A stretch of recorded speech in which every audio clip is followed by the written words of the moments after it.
வணக்கம் வாங்க இன்னைக்கு நாம ஒரு செம்ம இன்ட்ரெஸ்டிங்கான விஷயத்தை அலச போறோம். சின்ன வயசுல நாம எல்லாரும் திரும்ப திரும்ப கேட்ட அதே தாகமுள்ள காகம் கதை தான். ஆனா அதே ஒரு பிக்சார் அனிமேஷன் லெவல்ல அப்படி ஒரு பிரம்மாண்டமான 3D சினிமேட்டிக் ஸ்டைல பார்த்தா எப்படி இருக்கும்? அதான் இன்னைக்கு நம்ம ஸ்பெஷல். விடாமுயற்சியும் அறிவாற்றலும் சேர்ந்தா எப்படிப்பட்ட மேஜிக் நடக்கும்னு ஒரு புது கோணத்துல இப்ப நம்ம பார்க்க போறோம்.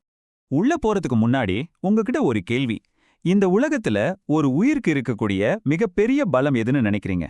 மிரட்டலான உடல் வலிமையா இல்ல சூழ்நிலைக்கு ஏத்த மாதிரி ஸ்மார்ட்டா யோசிக்கிற திறனா? இந்த ஒரு கேள்விதான் நாம பார்க்க போற மொத்த கான்செப்டுக்கும் ஆணிவேர். அந்த காகம் சந்திச்ச சவால் வெறும் தாகம் சம்பந்தப்பட்டது மட்டும் கிடையாதுங்க. அது ஒரு வாழ்வா சாவா போராட்டம். ஒரு சாதாரண பறவையோட பயணம் எப்படி நமக்கு ஒரு மாபெரும் வாழ்க்கை பாடத்தை கத்துக் கொடுக்குதுன்னு தொடர்ந்து பார்ப்போம். இப்போ இந்த சீன் அப்படியே கொஞ்சம் கற்பனை பண்ணி பாருங்களேன். தலைக்கு மேல சுட்டெரிக்கிற வெயில், சுத்தியும் ஒரு வறண்ட காடு, காத்துல கூட அலை அலையா வெப்பம் தெரியுது.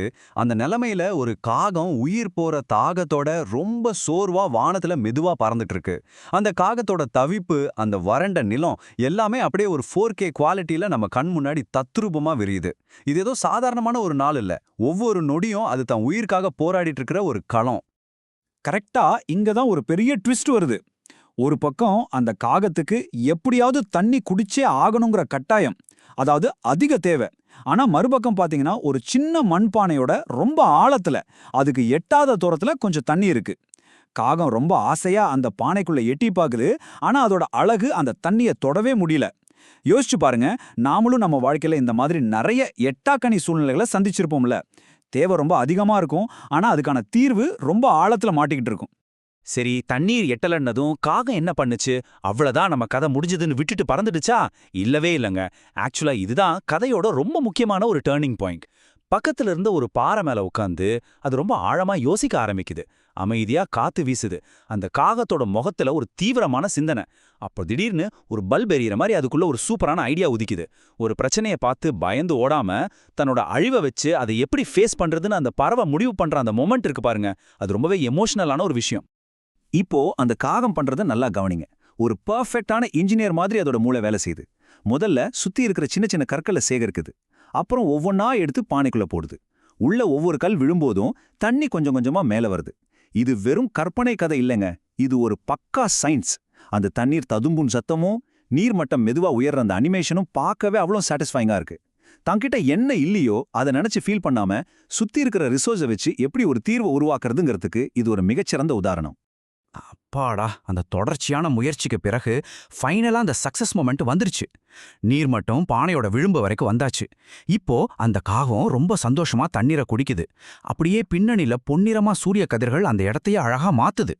அந்த காகத்தோட முகத்துல தெரியிற அந்த ஆஸ்வாசமும் அந்த ஸ்லோ மோஷன் வெட்டியும் பார்க்குற நமக்கே ஒரு பெரிய நிம்மதியை கொடுக்குது. எவ்வளோ பெரிய கஷ்டமா இருந்தாலும் நம்மளோட விடாமுயற்சிக்கும் புத்திசாலித்தனத்துக்கும் கண்டிப்பா ஒரு நாள் பலன் கிடைக்குங்கிறத இந்த காட்சி ரொம்ப அழகா ப்ரூவ் பண்ணுது. சோ இந்த மொத்த சம்பவமும் நமக்கு என்ன சொல்லுது? நாம சின்ன வயசுல கேட்டு வளர்ந்த அந்த அறிவுடைமை காக்கா கதை தான் இது. தாகமுள்ள காகம், எட்ட முடியாத தண்ணீர், நிதானமான சிந்தனை, கற்களை போடுறது, அப்புறம் தாகம் தீர்க்கிறது. ஒரு இன்டர்நேஷனல் லெவல் சினிமேட்டிக் விஷுவலோட நம்ம மண்ணோட பாரம்பரியமான ஒரு நீதிக்கதை எப்படி பர்ஃபெக்டா மேட்ச் ஆகுதுன்னு பார்க்கும்போது ரொம்பவே ஆச்சரியமா இருக்கு. இது பழமையான கதையா இருந்தாலும் இது சொல்ற மெசேஜ் என்னைக்குமே அப்டேட்டடான ஒண்ணுதான். சிம்பிளா சொல்லணும்னா, அறிவுடன் யோசித்தால் எந்த பிரச்சனையும் தீர்க்கலாம். இதுதாங்க இன்னைக்கு நம்ம அலசலோட முக்கியமான டேக்அவே. தாகம் தணிஞ்சதும் அந்த அழகான சாயங்கால நேரத்துல நிம்மதியான ஒரு பேக்ரவுண்ட் மியூசிக்கோட அந்த காகம் வானத்துல சுதந்திரமா பறந்து போறத நினைச்சு பாருங்க. வெறும் உடல் பலத்தை விட நம்மோட கூர்மையான சிந்தனை எப்படிப்பட்ட பெரிய தடைகளையும் சுக்குநூறா உடைக்கக்கூடிய பவர் கொண்டதுங்கிறத இந்த ஒரு வரி ரொம்ப ஆழமா பதிவு செய்யுது.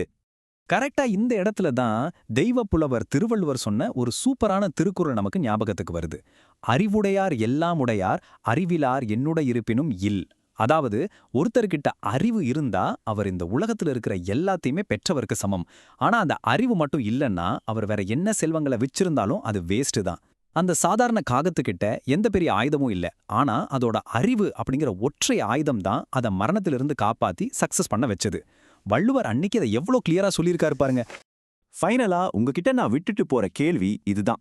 இனிமேல் உங்க வாழ்க்கையில ரொம்ப ஆழமான, எட்ட முடியாத அளவுக்கு ஒரு பெரிய பிரச்சனையை சந்திக்கும் போது நீங்க என்ன பண்ண போறீங்க? அதை பார்த்து பயந்து பின்வாங்குவீங்களா? இல்ல இந்த காகம் மாதிரி உங்க அறிவை பயன்படுத்தி எந்தெந்த கற்களை உள்ள போட்டு உங்களுக்கான வெற்றியை மேல கொண்டு வர போறீங்க? இத பத்தி கொஞ்சம் யோசிச்சு பாருங்க. இந்த காகத்தோட கதை கண்டிப்பா உங்களுக்கு ஒரு புது மோட்டிவேஷனை கொடுத்திருக்கோம் நம்புறேன். சரி, மீண்டும் அடுத்த ஒரு சுவாரஸ்யமான அலசலில் சந்திக்கலாம்.